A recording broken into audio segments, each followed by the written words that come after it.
Histoire de père est un podcast sur la paternité. À chaque épisode, je discute avec un père de sa réalité de tous les jours. On en apprend sur sa carrière et sa vie familiale. Histoire de père épisode 14, ça commence maintenant. Bon matin Olivier, comment ça va? Ça va super bien, Jerry. Good. Bienvenue dans Histoire de père. Merci. C'est un honneur pour moi de te recevoir en tant qu'invité à mon émission. Comme on s'était parlé à la radio, puis honnêtement, je suis très conscient que je me suis invité sur ton podcast. Ça fait surtout plaisir que tu aies accepté. En tout cas, moi, ça m'a déjà, pour mettre les gens un peu en contexte, ceux qui étaient pas au courant, pendant mon voyage en Italie, on s'est parlé pour ton émission au 91.9, FC 919, de mon passage à Bologne. Puis c'est là que tu m'as mentionné Histoire de père. Moi, j'étais vraiment surpris, là. J'avais aucune idée que tu étais au courant que je faisais un podcast. Fait que j'ai été agréablement surpris. Ça t'a fait faire un petit tour dans l'univers de ceux que j'interviewe au FC 919 parce que j'essaie toujours de m'en garder une comme ça, une question qui surprend un peu, puis c'était celle-là pour toi. Ouais, exactement. Puis à ce moment-là, tu t'étais invité, puis moi, c'est clair que je voulais t'inviter. Moi, je te suis depuis longtemps. J'ai vu ton évolution, que ce soit RDS à 91.9, puis même dans le temps que tu étais à l'Impact, je sais que tu as été assistant coach dans l'académie. Puis il y a aussi tes conférences et tout ça, fait que ça a toujours été, t'as toujours été un aim pour moi, fait que c'est le fun que je puisse t'avoir sur mon émission. Grand plaisir. Donc je vais te lancer tout de suite dans le vif du sujet. Pour ceux qui ne te connaîtraient pas, j'aurais une première question qui serait: qui est Olivier Brett? Là, tu veux la réponse philosophique ou le CV? Un mix des deux. Un mix des deux. Je pense que le CV est un peu une réponse philosophique aussi. Tu viens d'en glisser mot. Je suis animateur puis analyste à RDS, au 91.9 Sport aussi. Et je me suis préparé toute ma vie pendant mes études à un cheminement comme celui-là parce que j'ai un bac en histoire. Donc, je pense que quand je te dis que c'est à la fois philosophique et le CV, les médias, ça faisait absolument pas partie de mon plan de match quand j'étais plus jeune. Mon objectif numéro 1, c'était toujours de jouer. Mon espoir numéro 1, c'était de jouer chez les pros. J'ai cogné à la porte avec l'équipe réserve de l'Impact, mais finalement, ça s'est arrêté là. Puis finalement, comme tu viens de le dire, j'ai eu le grand plaisir d'être entraîneur adjoint avec l'équipe réserve de l'Impact pendant un certain temps. J'ai été directeur des écoles de soccer pendant quelques années, à l'Impact aussi. Puis finalement, il y a une opportunité un peu champ gauche qui s'est présentée pour commencer à travailler dans les médias. À l'époque, c'était avec TVA Sport. Finalement, c'est devenu RDS, puis il y a la radio aussi qui s'est ajoutée. Good. Un beau parcours, en tout cas. Ouais, c'est sinueux. On va le décrire comme ça. Fait que là, si je te demandais quel était ou quel est qu'est-ce que la paternité a changé pour toi? C'est intéressant ça comme question parce que j'étais prêt. Fait que je suis pas certain que ça a vraiment changé quelque chose. Et je suis très, très conscient en fonction du moment où ça arrive, de comment ça se passe, parce que on rentre pas dans les détails, mais on est très, très, très chanceux avec la petite. Nora, notre seule fille, a 2 ans et demi. Puis, un enfant de 2 ans et demi, ça reste un enfant de 2 ans et demi, mais en prenant tout ce qui peut se passer, puis les scénarios possibles, quand un enfant arrive dans nos vies, on est très conscient qu'on est choyé avec la petite. Ça s'est très bien passé. Ceci dit, je pense que c'est peut-être comprendre que chacun a sa vitesse. Et mettre les bottes le matin, d'être capable de laisser respirer. Et je suis très conscient que c'est un exemple super pointu, mais qui s'applique. Et je te dirais même que ma femme et moi, on a des vitesses bien différentes. Moi, je me fais une fierté d'être très rapide en transition, pour prendre une analogie sportive. Moi, passer d'une chose à l'autre, ça se fait très rapidement. Puis des fois, ben, je m'attends à ce que tout le monde suive à la même vitesse. J'ai peut-être pris trop longtemps à comprendre que ma femme et moi, on était sur 2 vitesses différentes. Mais quand c'est avec un enfant, tu peux pas forcer cette vitesse-là. Puis je pense que ça, c'est un des gros apprentissages. Oui, tout à fait, tout à fait. La patience. Exact. La Exact. patience, la patience. Euh, Maintenant, quels seraient tes 2 défis que tu as en tant que père? De ne pas tomber. Puis je pense que quand je te disais tout à l'heure que j'étais prêt, de ne pas tomber dans la confrontation parce que je suis quelqu'un qui vit bien la confrontation. C'est pas quelque chose que je prends comme une insulte ou je suis, tu sais, dans le monde du sport, tu as souvent des moments de confrontation, puis ça fait partie de la game.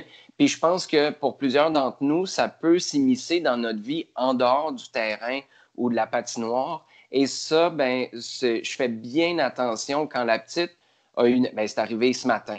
Elle avait une opinion très, très, très ferme sur quelque chose. Ben là, je pense que le défi pour moi, c'est de comprendre qu'il y a un autre enjeu, puis de tomber dans la confrontation, ça va juste élever le niveau d'énergie dans la place, pas dans un sens positif. Puis généralement, quand les émotions montent, l'intelligence descend, fait que j'essaie de rester le plus intelligent possible. Ça, je te dirais que c'est le premier défi que j'ai. OK. Puis le deuxième, ce serait quoi? De faire confiance que la petite comprend. Puis ça, moi, je suis quelqu'un qui n'a pas de difficulté à communiquer, mais des fois, juste faire confiance que la vibe, elle va la comprendre. C'est sûr qu'elle ne comprend pas intellectuellement tous les concepts, puis c'est pas tous les mots qu'elle est capable de saisir, surtout pas à 2 ans et demi. Mais moi, je veux lui donner de la valeur à ce qu'elle perçoit. Puis je me rappelle, c'était très différent comme contexte, mais quand j'étais un gars de Québec, puis le tournoi Pee-Wee, évidemment, c'est une énorme opération. Puis il y a toujours des familles d'accueil pour les jeunes qui sont en hébergement. Puis nous, on avait une équipe d'Angleterre qui jouait chez nous, puis on était allé à une soirée où, puis là, je comprends, j'étais plus vieux. C'est pas la même chose avec une petite de 2 ans et demi, mais je pense que le concept s'applique quand même. Moi, je m'étais senti vraiment laissé de côté dans cette soirée-là parce que j'avais quelque chose à contribuer à la conversation, mais les adultes qui étaient là, j'avais peut-être, je sais pas moi, 9, 10 ans, les adultes qui étaient là, ben, ils donnaient pas de valeur à ma présence. Puis je l'ai vraiment senti, puis c'était un sentiment qui était pas le fun. Puis je veux m'assurer que la petite, elle a de la place pour s'exprimer, elle a de la place aussi pour comprendre et surtout ma confiance qu'elle est capable de comprendre ce qui se passe. Très intéressant. Les enfants, ils comprennent beaucoup plus qu'on le pense souvent. Ouais. Puis moi, je me le rappelle constamment parce que c'est vrai que c'est facile de tomber dans comme ah, OK, c'est correct, là. T'as pas vraiment compris ou comme tu sais. Fait que c'est un très, très bon point. Euh, Maintenant, 2 valeurs que tu aimerais léguer à ton enfant. La première chose, je pense que ce serait de l'introspection. Ma mère a fait une job extraordinaire avec une question que je détestais. En fait, un commentaire que je détestais parce que ça venait toujours me chercher. Quand il y avait des situations où ma mère connaissait déjà la réponse, mais elle sentait le besoin de soulever la question, elle me disait, tu sais, Olivier, tu n'as pas besoin de me répondre à moi, tu as juste besoin de te répondre à toi. Puis si tu me mens, ben tu ne me mens pas à moi, tu te mens vraiment à toi-même.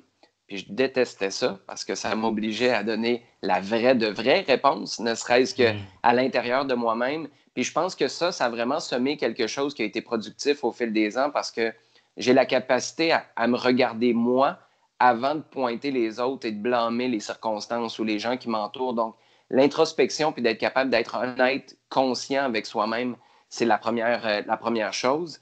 Puis je te dirais que la deuxième, c'est l'empathie.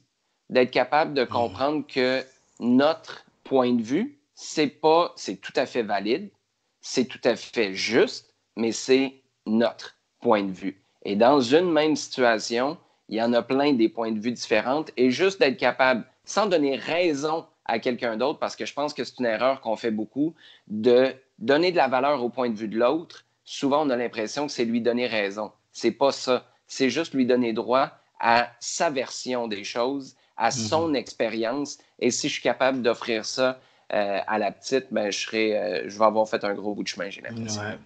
Moi aussi, l'empathie, c'est une valeur qui est très importante pour moi. Puis je dis pas que je suis un as là-dedans, mais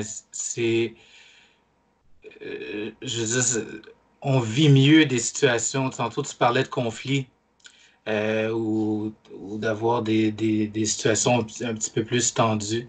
Ouais. Je pense que l'empathie, si on amène ça dans toutes ces situations-là, ben, on va mieux les vivre, ces situations-là, où ce qu'il y a une divergence d'opinion ou je Oui, sais pas tout à qu'est-ce fait. qu'on pense. Puis, ben, en fait, moi, une des choses puis c'est arrivé tout récemment, tu sais, ma femme est super bonne. Je trouve qu'on est très complémentaires. Il y a des moments où on se comprend pas, mais sur les gros morceaux, sur les piliers, on apporte vraiment quelque chose d'intéressant au moulin. Puis, c'est quelque chose qu'elle fait bien. Puis, je l'ai constaté tout récemment. Quand elle voit que la petite est soit en détresse ou, tu sais, un enfant qui est boqué, if it's hysterical, it's historical. Fait que généralement, là, il y a une histoire derrière. Si ça fait aucun sens, c'est parce qu'il y a quelque chose d'autre. Il faut creuser dans le passé ou il faut creuser un petit peu plus loin dans ce qui se passe avec l'enfant, mais avec les adultes aussi. Puis ma femme le fait bien, ça, de s'asseoir avec puis de dire OK, time out. Qu'est-ce qui se passe là? Parce que de toute évidence, ce pourquoi on est fâché en ce moment, là, c'est pas le nœud de la situation. Qu'est-ce qui se passe pour vrai? Et ça, l'empathie, ma femme en a beaucoup. J'ose espérer que j'en ai un peu moi aussi, mais des fois, je prends son exemple puis j'essaie de l'appliquer avec la petite parce qu'elle fait une super bonne job. Good. Good. On dirait que vous avez comme une bonne synergie ensemble pour. Tu sais, on en parle souvent dans mes entrevues de la communication, Ouais. par exemple, dans le couple. Euh, Parce que pour l'enfant, je pense déjà c'est un bel exemple de voir ses parents qui communiquent bien. Ouais. Euh, et ça va l'encourager à lui-même communiquer. Fait que je trouve que c'est un thème qui revient souvent dans mes conversations. Euh, Maintenant, Olivier, on va passer au volet qui est plus conversation ouverte, la partie que moi j'affectionne le plus de mes entrevues. On va toucher un peu à ton expertise, ta carrière, euh, donc animateur, analyste. Euh, Comment tu intègres ça dans le fait d'être père? Est-ce que, ça c'est ma première question. Et ma deuxième question, c'est, est-ce que ta fille, elle aime le soccer? En ce moment, Ça, c'est ma... je peux répondre à la deuxième en premier. Euh, je l'entends jamais pointer la télé puis dire hockey ou baseball ou basket, mais je l'entends souvent dire soccer. Donc, je présume que ça déteint un peu. Mais à 2 ans et demi, je pense il est trop tôt en ce moment pour savoir si ça l'intéresse vraiment ou si c'est juste qu'elle reconnaît la présence de ce sport-là qui est plus présent que tous les autres dans la maison. Donc ça reste à suivre. Une question que je me fais beaucoup poser, par contre, c'est est-ce que tu veux qu'elle joue? Tu sais, la réponse facile, c'est de dire elle fera ce qu'elle veut, puis elle prendra son propre chemin. Mais je suis surpris de voir à quel point je le ressens, ça. En ce moment, si, parce que ma femme est plus, elle a un côté plus artiste que moi, que ce soit la musique, que ce soit les arts au sens large, puis je suis vraiment vraiment confortable avec le fait qu'elle prenne un autre chemin. Ça ne veut pas du tout jouer au soccer. J'espère qu'elle l'essaie parce que ne serait-ce que pour l'activité, ce sera bien. Mais elle a vraiment, vraiment aucune pression en ce moment, même que ma femme est un peu surprise. Là. Elle se demande si ça va tomber sur ses épaules d'être obligée de l'amener ou de l'encourager à jouer au soccer. Ça, c'est pour ta deuxième question. La première, comment ça s'intègre dans mon travail? Je ne sais pas si ça s'est vraiment intégré en termes de travail à la télé ou travail à la radio parce que c'est plus du factuel, c'est plus de l'opinion sur le monde professionnel. Donc, ça, on est peut-être loin de ça un peu. C'est sûr que ça permet de raconter des histoires, puis ça donne un côté peut-être un petit peu plus humain des fois, surtout à la radio. Mais c'est sûr qu'en conférence, que ce soit, j'étais au Collège Reine-Marie à Montréal plus tôt cette semaine pour une conférence avec des étudiants. Dernièrement, à la fin de l'année dernière, j'étais à Rivière-du-Loup pour une conférence avec des coachs, des parents surtout. Puis ça, c'est une de mes grandes passions en ce moment, donner des conférences avec les parents d'athlètes. Bien là, c'est sûr que ça t'affecte un peu parce qu'à un moment donné, tu veux t'assurer que tu es cohérent avec toi-même.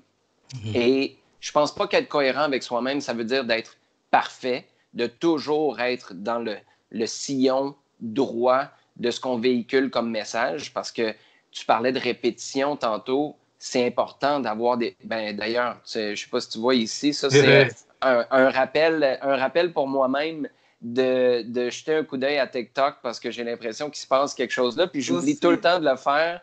Je repousse tout le temps à demain, fait que là, je me suis mis un rappel pour être obligé de le voir passer puis d'être obligé de me donner un petit coup de pied au derrière pour tester la plateforme un peu plus. Bref, j'ai des rappels à faire, des piqûres de rappel pour moi-même, mais c'est une très bonne chose parce que ça me permet d'être cohérent avec le discours que j'ai avec les parents. C'est le fun que tu parles de TikTok parce que moi aussi, j'ai eu ce réflexe-là. Les enfants, parce que à la maison, j'ai les 3 enfants de ma conjointe, puis mon fils Nathan qui vient un week-end sur 2. Et eux autres sont là-dedans. Là. J'ai un de 10 et de 12 ans. Puis moi, je l'avais downloadé pour essayer de... C'est parce que, je sais pas si c'était comme moi, mais moi, je suis très technologique. Ah oui? Oh boy. On ferait une bonne équipe parce que moi, pas tant que ça me prend du temps. Dans le sens que j'aime ça, les applications comme par exemple les réseaux sociaux, toutes ces applications-là. Donc, TikTok, pour moi, c'est l'application qui est faite comme, c'est peut-être trop jeune pour moi, c'est peut-être trop hype pour moi.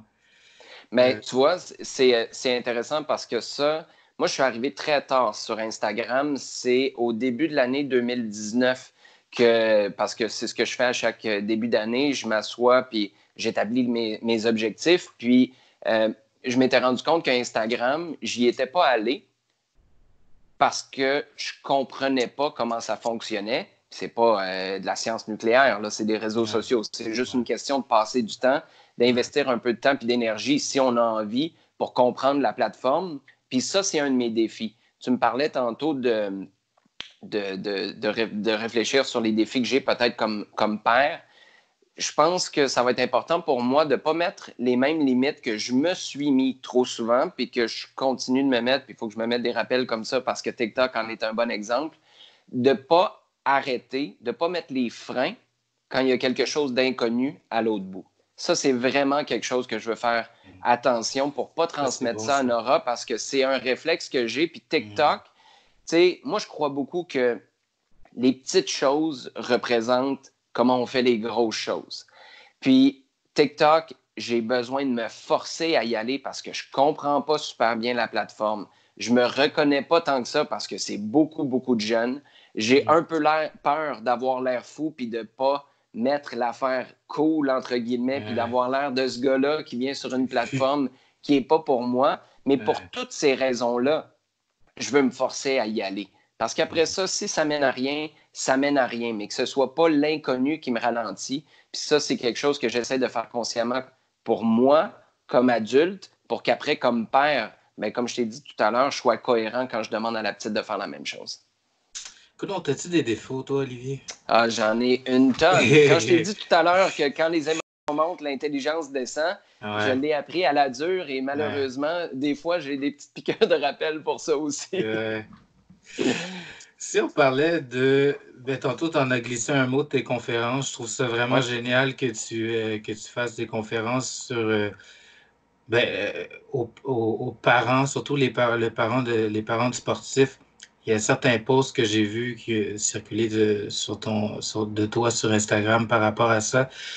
Euh, c'est quoi ton gros takeaway par rapport à ces conférences-là?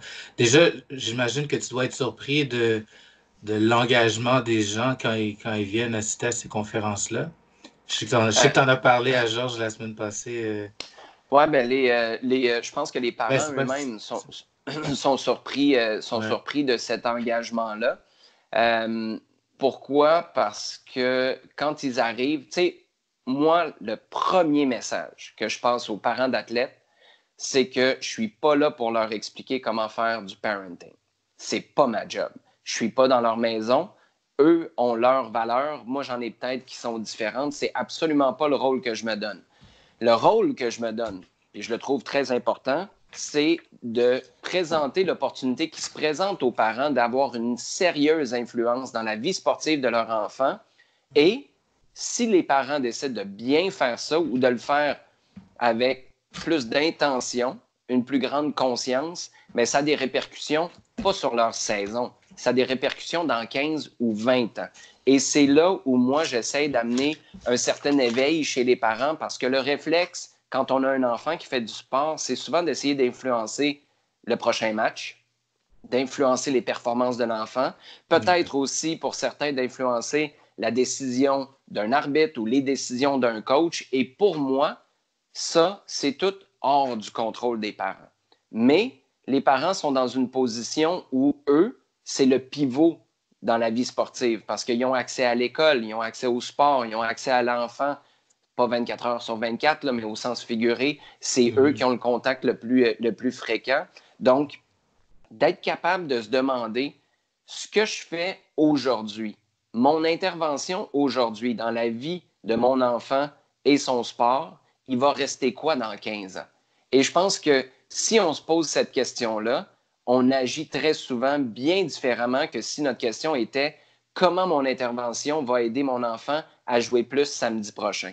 Il n'y a rien de négatif avec cette question-là. Mais s'il ne reste rien la semaine d'après et il faut toujours recommencer, ben là, peut-être que c'est un travail qui n'est pas aussi sur la durée que ça pourrait l'être. Puis c'est cet éveil-là, moi, qui me passionne beaucoup, d'amener ça chez les parents pour leur montrer à quel point ce qu'ils font en ce moment, puis l'opportunité qu'ils ont dans le sport, parce que je parle des émotions.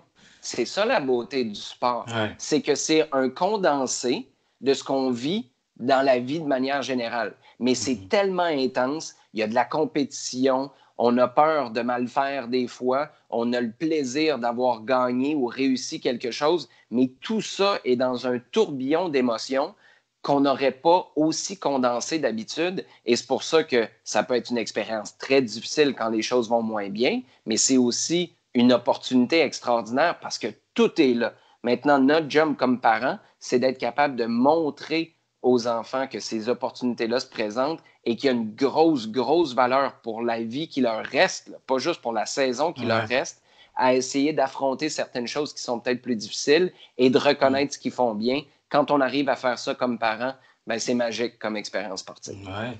Ouais, c'est très intéressant parce que en tant que parent, moi j'ai mon fils il joue au hockey puis il joue au soccer.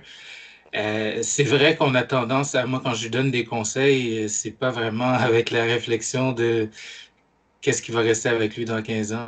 Malgré que il y a certaines choses que je pourrais, comme en y repensant, que, ah oui, ça, c'est ce que je lui ai dit là, ça va rester avec lui pendant 15 ans. Ou d'ici 15 ans, il va pouvoir Mais c'est intéressant ce que tu dis parce que, tu sais, ce que je dis là, pour clarifier les choses, à mon sens, c'est pour les éléments récurrents. Ce que je répète souvent, c'est que ce qui revient à ouais, répétition mérite notre attention. c'est sûr qu'on ne peut pas, sinon ça devient trop lourd. Tu sais, on est sur une mission, sur une quête de vie à tous les fois qu'on donne un commentaire à un jeune.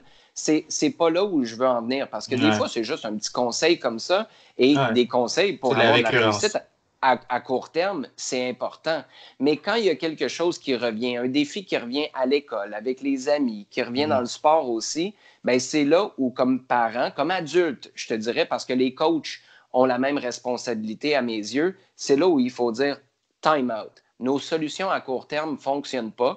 T'éviter le problème ne fonctionne pas. Maintenant, on va s'asseoir et on va travailler pour te bâtir, te grandir pour que ce problème-là ou cette situation récurrente ne revienne plus. Et la réalité, c'est ce que j'ai constaté dans ma vie à moi, ce qui revient, puis ce qui est un gros défi récurrent dans ma vie sportive, ça va l'être aussi 15-20 ans plus tard quand je vais travailler au bureau avec les collègues. Ça va aussi l'être dans ma vie personnelle quand j'ai des discussions un petit peu plus difficiles à avoir avec ma conjointe ou mon conjoint.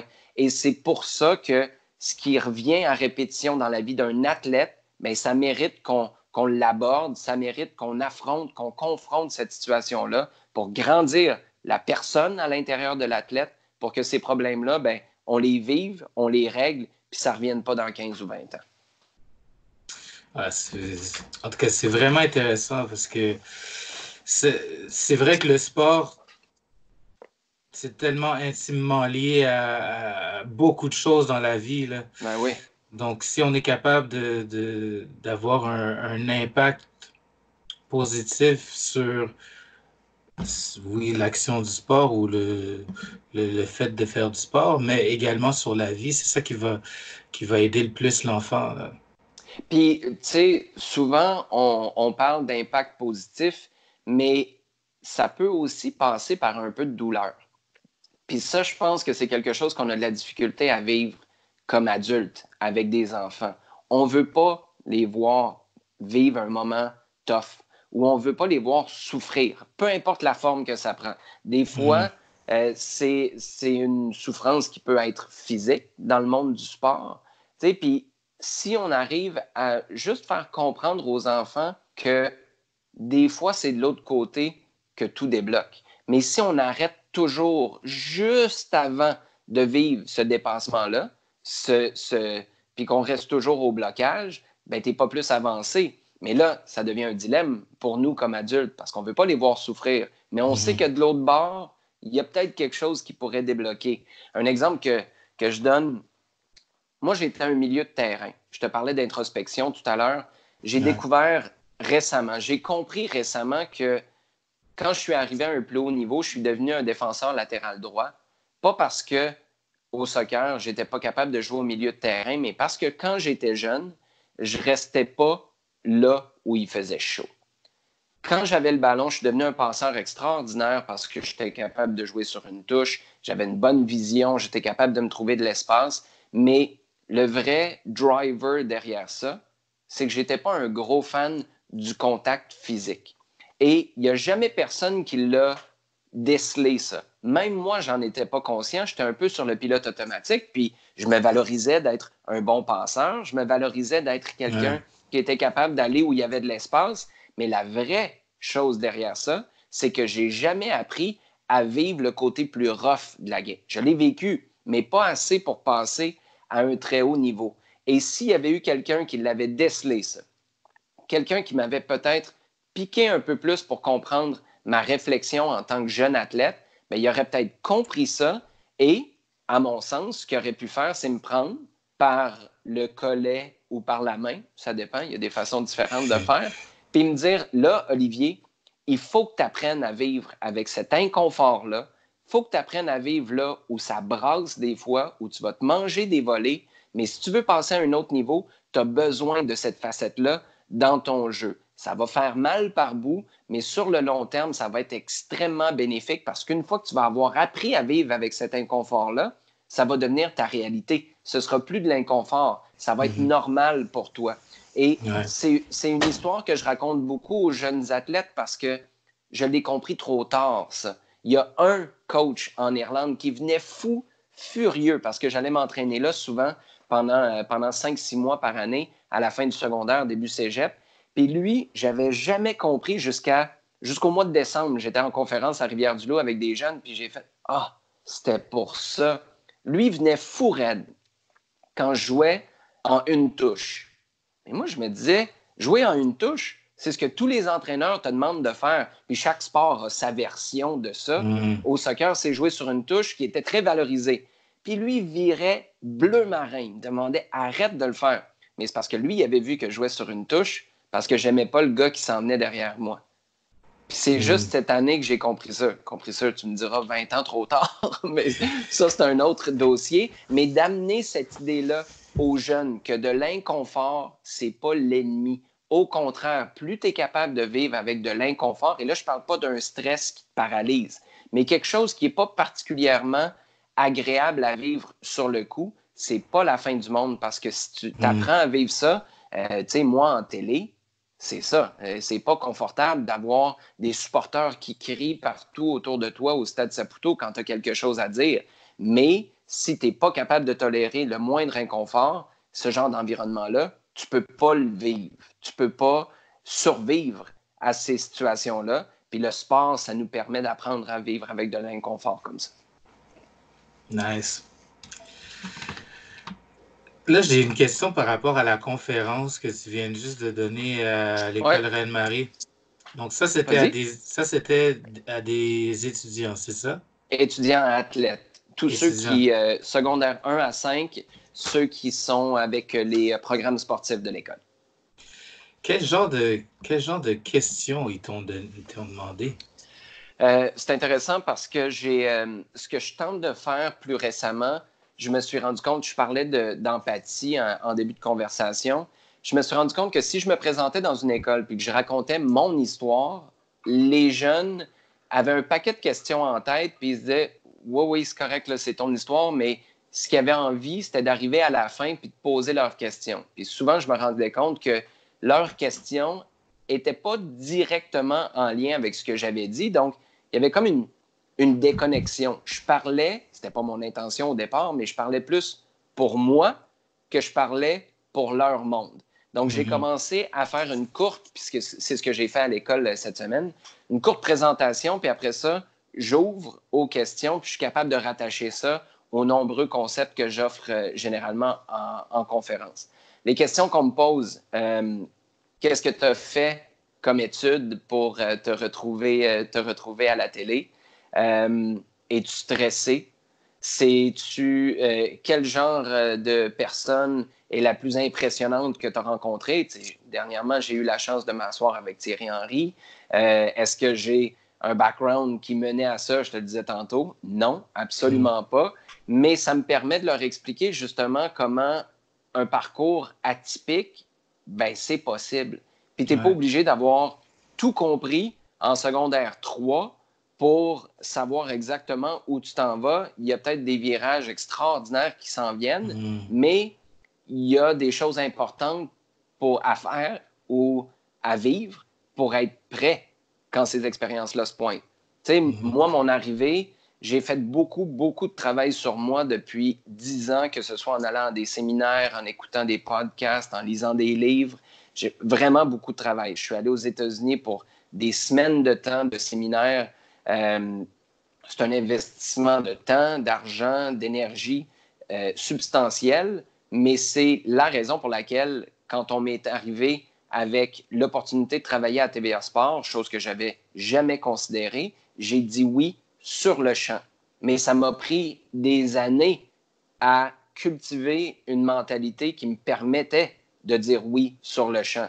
Donc, ça a été un moment super important dans ma vie. Une rencontre avec 2 vice-présidents à l'Impact qui me demandent « Hey, toi, là, être analyste pour le soccer à TV, ça te tenterait-tu? » J'ai dit oui sur le coup. Ça s'est passé en 1 minute, ce moment-là, qui a complètement changé ma vie. Mais il y a eu des années de préparation pour cette minute-là. C'est le genre de truc que j'aime partager avec les enfants parce que, comme jeune, tu vois quelqu'un à TV, puis tu es un peu arrivé par magie. La magie, ça se travaille. Ouais. Très le fun parce que c'est. En fait, tu vois, moi, je sais pas, ma génération la génération de mes parents, il y avait juste une ligne il y avait juste un chemin pour arriver à une profession. Tandis que maintenant, de plus en plus, il y a différentes avenues, il y a différents chemins pour arriver à une profession. Puis je pense que c'est vraiment intéressant que tu t'en parles aux enfants parce que je pense que ça va les motiver, ça. Et tu sais quoi, avec Internet, déjà à la base, c'est un changement monumental. Mais j'aime beaucoup dire, moi, que j'ai jamais eu une vraie job, puis j'ai jamais eu d'interview. J'ai jamais passé d'entrevue dans ma vie. Ça m'est jamais arrivé. Mais ça, je pense que c'est important de le partager avec les enfants parce que quand on va à l'école, tout est tellement structuré. Et ça, c'est quelque chose. Tu me parlais de défis tantôt. Tiens, ça, c'en est un. J'ai hâte de voir comment je vais réagir quand la petite va rentrer dans un univers qui est très structuré Ouais. à l'école et qu'on commence à lui expliquer comment penser. Puis mes parents, je pense, ont fait une bonne job à me donner beaucoup de pouvoir sur mon propre parcours. Et ça, c'était pas le pouvoir de tout décider dans la maison. Mais quand le prêtre a appelé, par exemple, pour savoir, Olivier, vas-tu faire sa première communion? La réponse de ma mère, ça a été, ben, attendez une minute, je vous le passe. Puis, puis le Aïe, prêtre aïe. avait jamais vécu ça, tu sais, mais elle dit, mais c'est sa vie, il va décider, puis nous, on va supporter. D'une manière ou d'une autre, Wow. on est là, on va te backer. Donc, ça, c'est quelque chose qui est précieux pour moi parce que c'est dans des moments comme ceux-là où on est peut-être capable de contrecarrer le pouvoir qu'on sape, à mes yeux, des enfants à l'école. Dans le sens où tu peux pas vivre, puis tu peux pas vibrer à une haute fréquence quand tu es à l'école sur les bancs de classe. Pourquoi? Parce que les profs ne peuvent pas se permettre ça. Ça part dans tous les sens sinon. Donc, on les amène dans une boîte qui est de plus en plus rigide. Et moi, ça va être un défi important de montrer que cette boîte-là, tu peux apprendre à vivre dedans, tu peux apprendre à bien la naviguer. Puis moi, à l'école, j'ai très bien navigué ça. Mais ce n'est pas la seule façon d'opérer, ce n'est pas la seule façon de penser. Puis mon parcours, ben, je pense que c'est un beau rappel de ça parce que autant j'ai bien navigué à l'intérieur du monde scolaire, moi, le parcours de vie, puis l'orienteur, là, ça c'était peut-être pas un dossier qui était facile à gérer. Aïe, aïe. Ouais, les orienteurs, en tout cas, disons que c'est pas une profession que j'aimerais faire. Tu sais, c'est un peu, c'est tellement, ça arrive tellement à un moment où ce que t'es trop jeune, là. Les premières conversations avec les orienteurs. Mais t'es trop jeune, sauf que, tu sais, Jerry, on, une des grandes découvertes pour moi quand je te dis que j'ai passé 10 ans maintenant là, à travailler fort sur moi. Ça a eu des répercussions évidemment sur ma vie personnelle, évidemment ma vie professionnelle aussi. Mais ce que j'ai découvert, c'est que j'avais peut-être, en dehors du soccer, où là, j'étais toujours en mode apprentissage pour m'améliorer, j'avais un peu arrêté d'apprendre en quittant l'école. Puis c'est Hmm. pour ça que les orienteurs ont une job qui est perçue comme étant aussi importante. C'est que là, tu quittes l'école, là. Fait que ben, le reste de ta vie commence. Là, il faut que tu choisisses. Et moi, ma grande découverte, c'est que tu peux encore, non seulement tu peux, à mes yeux, c'est quasiment un devoir, C'est en tout cas dur. pour moi, de Ah continuer oui. d'apprendre. Et Ah c'est ouais. là où une nouvelle carrière peut arriver à 40 ans. T'es tanné de faire ce que tu fais, change. Et j'espère que je vais être capable d'inculquer ça à Nora, puis peut-être à d'autres enfants qu'on aura si ça arrive dans le futur. J'espère vraiment parce que ce qui nous retient après, c'est soit la peur de l'inconnu ou la peur de perdre ce qu'on a déjà. Puis moi, j'en ai perdu des affaires, mais j'ai retrouvé des trucs qui sont extraordinaires, puis j'ai appris au passage. Et je pense que si on arrive à se détacher de ces deux menottes-là, en fait, les menottes de l'inconnu, puis les menottes de perdre quelque chose quand vient le temps d'essayer quelque chose d'autre, ben ça nous donne pas mal de liberté. Puis là, tout d'un coup, ce que l'orienteur t'a dit quand tu avais 15-16 ans, ça te retient pas mal moins, puis tu es prêt à foncer vers des nouvelles expériences. Ouais, tout à fait. Tout à fait. On apprend beaucoup avec le temps qu'il n'y a pas de finalité là, dans un poste ou dans une carrière. Mais ça, c'est facile à concevoir intellectuellement, mais après, puis je reviens à la conférence, tu sais, je ne sais pas comment toi tu le vis avec 4 enfants dans ton environnement immédiat régulièrement, mais ce qu'ils nous entendent dire sur notre propre parcours, des fois, c'est pas tout à fait cohérent avec cette idée-là de ben, tu sais quoi, c'est pas grave, essaye quelque chose de nouveau.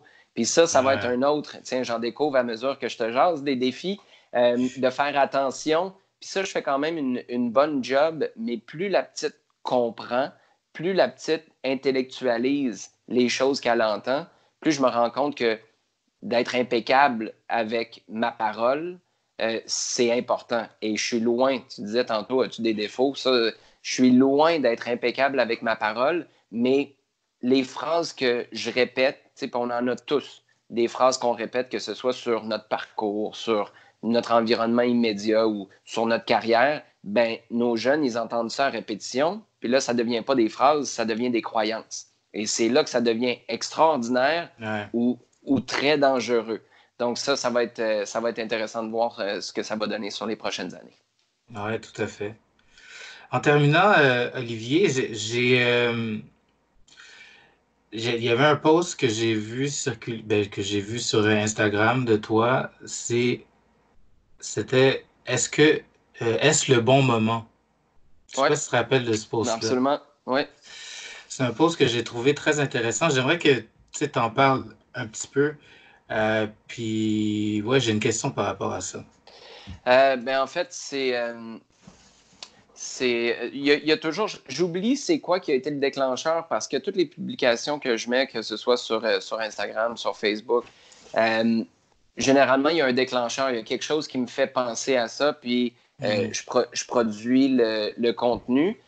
J'oublie c'était quoi ça exactement qui m'a fait penser à cette publication-là, mais en gros, c'est que on peut avoir le meilleur message du monde. Si la personne n'est pas ouverte à le recevoir à l'autre bout, ça va tomber à l'eau et peut-être même que ça va avoir l'effet contraire. Ouais. Moi, je suis comme ça. Et c'est quelque chose que j'ai beaucoup travaillé dans mon environnement. C'est quelque chose que j'ai dit souvent à ma femme, par exemple, et elle fait une job impeccable là-dessus. C'est de venir me demander, je peux-tu te poser une question ou je peux-tu te faire un commentaire? Et je te parlais d'introspection tantôt. Maintenant, je me connais assez pour dire, tu sais quoi? Là, c'est vraiment pas le bon moment. Donne-moi 10 minutes ou on s'en reparle demain. Et c'est pas de la procrastination. C'est, je vais te dire oui au moment où je vais être ouvert. Puis mon message dans cette publication-là, c'était de prêter attention consciemment en tant qu'adulte dans la vie d'un sportif. C'est la même chose là, pour des enfants qui soient à l'école ou peu importe le contexte, de voir si c'est le bon moment et peut-être même de demander est-ce que c'est le bon moment pour te parler ou de passer un commentaire parce qu'il arrive deux choses. Un, on valide. Si on était convaincu que c'était le bon moment, ben on va se faire dire oui, mais on va peut-être aussi montrer à l'enfant que ça a le droit de ne pas être le bon moment. Et de juste montrer à un jeune qui a le droit de dire, tu sais quoi, je vais être ouvert, mais pas tout de suite. Déjà, ça enseigne sur la notion d'ouverture. Il y a des moments où on est refermé et on n'est pas prêt à recevoir des commentaires. Et il y a d'autres moments, peut-être parce que les émotions ont descendu, peut-être parce qu'on a eu le temps de se faire une tête sur notre performance ou sur la situation en question. Puis là, on se dit, OK, là, je suis prêt à avoir une conversation. Cette idée-là de voir si c'est le bon moment, de le valider avec un jeune, ça a tellement d'éléments bénéfiques, que ce soit pour l'adulte ou pour le jeune. Je pense que c'est quelque chose qu'on mérite tous à faire encore plus souvent. Donc, ma question par rapport à ça, Oui. c'était dans le milieu du soccer, par exemple. Okay? Ouais. Dans le milieu sportif en tant que coach. Est-ce que ça s'applique? Les entraîneurs, c'est un peu différent parce qu'un coach, à un moment donné, a à faire bouger les choses.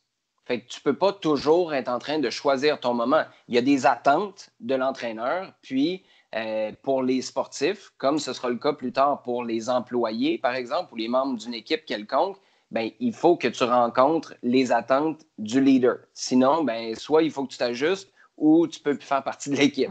Donc, on n'a pas le temps de faire dans le flafla comme ça comme entraîneur. Par contre, là où la magie peut s'opérer, c'est qu'après une séance d'entraînement ou un match, quand l'entraîneur dit « Là, on n'a pas le temps de faire de la politique, on n'a pas le temps d'avoir un meeting au sommet, voici mes attentes, tu dois les rencontrer, sinon tu ne peux pas jouer à ce poste-là ou avoir le temps de jeu que tu désires, etc. » Mais après l'entraînement ou le match, c'est là où le potentiel se trouve et c'est là où trop souvent, on ne capitalise pas sur ce moment-là. C'est d'aller prendre le joueur ou la joueuse en question, de le ramener ou de la ramener sur le bord du terrain puis de dire, bon, est-ce que c'est un bon moment pour t'expliquer ce dont on s'est parlé sur le terrain tantôt? J'aurais peut-être quelques commentaires ou quelques questions à te poser. Est-ce que c'est un bon moment? Là, si le jeune nous dit non, bien, il n'y a pas de problème. Mais on reste sur ce qu'on a dit sur le terrain. On a des attentes. C'est aux joueurs de les rencontrer. Si vous avez des questions, posez-les. Mais moi, j'ai été clair comme entraîneur. Si au bout de 1, 2 ou 3 séances, le jeune reste fermé, mon expérience, c'est que tranquillement, l'athlète va comprendre, mais tu sais quoi, ça vaut peut-être la peine là, tout d'un coup d'aller dire, je les prendrais peut-être les commentaires. Et des fois, c'est long, ça. Des fois, ça prend du temps à s'ouvrir. Moi, il y a des choses sur lesquelles je suis beaucoup plus difficile d'approche, puis tout d'un coup, je dis, OK, là je suis ouvert. Là, je suis arrivé à un moment où je suis prêt à discuter de ce sujet-là qui vient peut-être me chercher un petit peu plus. Les athlètes ont tous des choses qui viennent les tourmenter, les tirailler, et c'est dans ces moments-là où demander est-ce que c'est un bon moment, pour moi, c'est un outil extraordinaire, même pour les coachs. Mais je suis très conscient qu'à un moment donné, comme entraîneur, tu ne peux pas passer ton temps à juste discuter, à philosopher. Il faut que l'entraînement fonctionne, il faut que le match se joue, puis ça, c'est tout à fait normal. Ah, super. Ça, c'est... Honnêtement, cette question-là, tu sais, moi, c'est pas une question piège, là, c'est vraiment que je me posais littéralement la question parce que moi, en tant que père, j'ai pas encore eu l'opportunité de coacher, mais j'ai des papas qui écoutent le podcast, qui sont coachs. Et ça, c'est vraiment une bonne distinction à faire, c'est que il y a quand même une manière de faire en sorte que que tu aies un buy-in de ton athlète dans des situations comme ça. Et la différence, tu sais, pour clarifier ça, je pense que quand tu coaches, des fois, tu es dans l'opérationnel. Voici ce à quoi je m'attends de mes troupes, de mon équipe, de mes athlètes. Et il y a d'autres moments où là, tu tombes dans l'humain. Puis, des fois, ton opérationnel ne fonctionne pas parce qu'il y a quelque chose qui bloque avec l'humain. C'est là où des conversations en dehors du terrain, des conversations qui sont un peu plus de cœur, méritent de prendre place. Et c'est là où demander est-ce que c'est le temps? Parce qu'une conversation de cœur, il faut que les deux cœurs soient là. Il faut que les deux humains soient ouverts. Et je pense que de demander la permission d'entrer dans ce genre de conversation-là avec un jeune, bien déjà, ça lui donne du pouvoir sur cette expérience-là. Ça ne lui donne pas raison. Ça ne lui donne pas un pouvoir de dictature, lui dire tout ce que... Mais non, c'est l'adulte qui mène cette conversation-là parce que c'est l'entraîneur, mais c'est une relation qui est bien différente de celui qui mène les troupes à celui qui vient essayer de débloquer quelque chose chez l'humain à l'intérieur de l'athlète. Puis ça, c'est intéressant parce que les coachs qui arrivent à porter ces deux chapeaux-là, ben, c'est généralement ceux qui ont énormément de succès sur le terrain, mais aussi comme empreinte dans la vie de leurs athlètes. Puis c'est de ces entraîneurs-là dont on se rappelle 15-20 ans plus tard. Oui, tout à fait. Espérons que Thierry Henry aura cet impact-là avec nos troupes. on le souhaite tous. Ce serait extraordinaire de pouvoir vivre des moments comme on l'a vécu il y a quelques années. Des finales de l'Est, là, comme il y avait eu contre le Toronto FC. Je sais que l'Impact ne s'est pas rendu en grande finale de MLS Cup, mais quand même, on en prendrait plus souvent des moments comme ceux-là. Exactement, exactement. Olivier, en terminant un peu de soccer, qu'est-ce que tu penses de la vibe autour de l'équipe, puis de la vibe autour de Montréal ces temps-ci? Je trouve que honnêtement, là, je trouve qu'il y a beaucoup de négativisme qui entoure l'équipe. Puis j'ai l'impression que c'est pas si pire que ça, là. Je veux dire, it doesn't warrant tout le négativisme qui se passe. Ben, je pense qu'il y a deux, trois choses là-dedans. D'abord, on est à la fin du camp d'entraînement. Un camp d'entraînement qui est particulier parce que ça a été un peu parachuté avec la Ligue des champions qui s'en vient.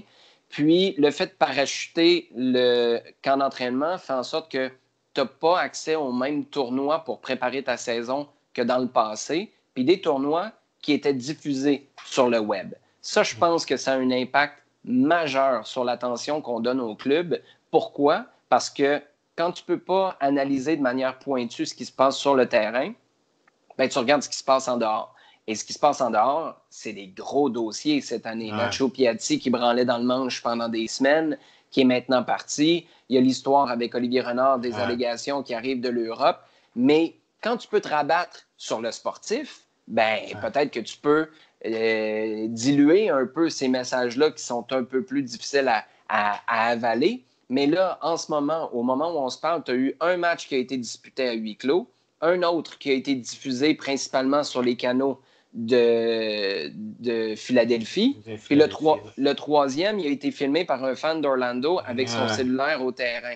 Je pense que dans le futur, si on avait une situation comme celle-là, l'impact, comme tous les autres clubs qui sont à l'étranger pendant une longue période pour préparer leur saison, si tu veux créer un buzz plus important chez toi pendant que ton équipe est loin de la maison, il faut que tes matchs soient diffusés parce que si je mets mon chapeau d'analyste en ce moment, je suis capable de déduire un paquet de trucs, mais je ne peux pas analyser les matchs comme je l'ai fait dans les années passées parce qu'on n'a pas accès à ça. Tu peux être sur place, il y a des gens qui y sont et c'est parfait, mais pour les gens qui sont ici, que ce soit des gens des médias, mais surtout des supporters, c'est difficile de t'accrocher à autre chose que les histoires qui tournent. Puis malheureusement, ben, les histoires, c'était pas les plus positives jusqu'à maintenant. En souhaitant que ça change au cours des prochains jours. Ouais. On va le souhaiter très fort. Moi, je suis un de ceux qui est très, très, très positif. Ben, tu l'as vu un peu quand on s'est parlé en Italie, tu sais. Mais c'est ça, je suis toujours un peu déçu des commentaires négatifs ou de la vibe négative alentour de l'équipe. On va espérer que l'équipe va donner des bons résultats. Mais déjà ce soir, il y a un match. Exact. Avec un bon résultat, puis surtout, passer la première ronde de Ligue des champions, l'énergie va complètement changer en ville. J'en suis convaincu. Oui, tout à fait. Fait qu'Olivier, je te remercie énormément de ton temps. Merci à toi. Puis au plaisir de se recroiser, de se croiser, parce qu'on ne s'est jamais vu. C'est vrai, on ne s'est jamais serré la pince en personne. Ouais, dans un tailgate ou. Ça me fera plaisir. De quoi de même. All right, Olivier, merci. Bye bye.